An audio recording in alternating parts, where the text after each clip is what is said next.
Hi, my name is Teresa Lewis, and I'm here to talk to you about evaluating websites. Sources when you are conducting any type of research or pulling resources even to use in your classroom. You can use an acronym called CRAAP. The C stands for currency, which just basically means how current is the information. When was it last updated? When was it created? Is it updated annually? You just want to make sure that you have the most up-to-date, the most current information. As we know, things in education change regularly.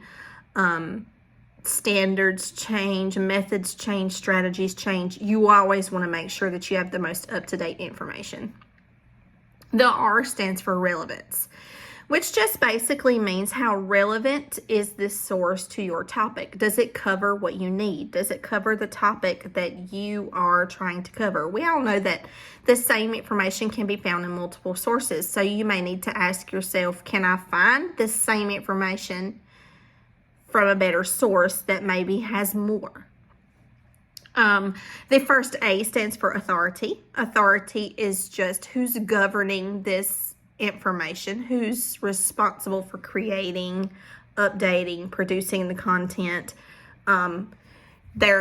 Maybe it's one author, maybe it's a team of authors, maybe it's an organization that is responsible for collecting information and putting it out there for you. You just need to know who's responsible for it.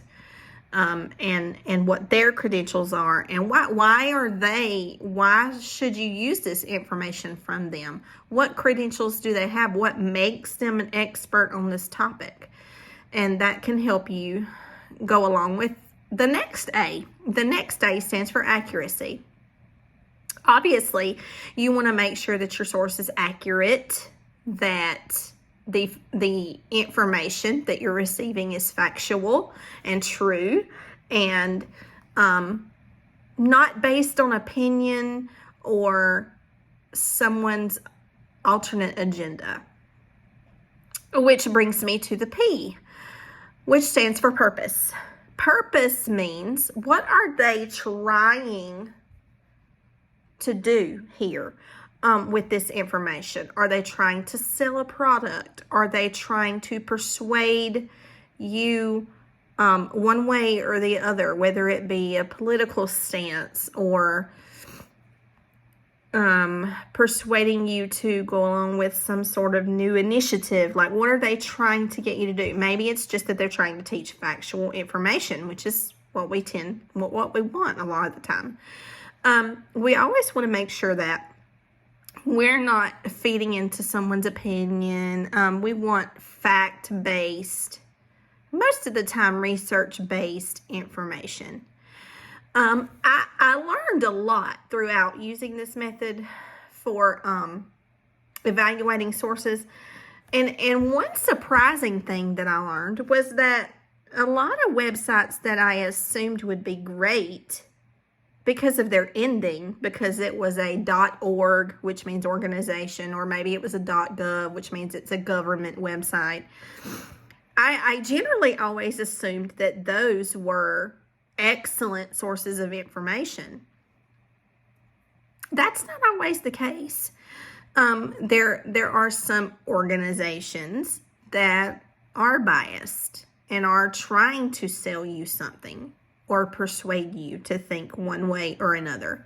There are also some government websites that are not that useful. There's a lot of factual information on them. There's a lot of research on them. But as far as it being what you need, that may not be the case, as was the case with me during this assignment. I also think we should always be using this method because this is exactly what we require our students to do. When we're guiding our students through the writing process, we often like for them to evaluate their sources, make sure they're using a reliable source versus a non-reliable source.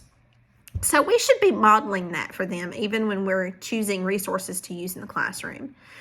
I plan on using this method, and I plan on using Google Sites as a hub to collect all kinds of resources that I would like for my students to use to make it easily accessible for them.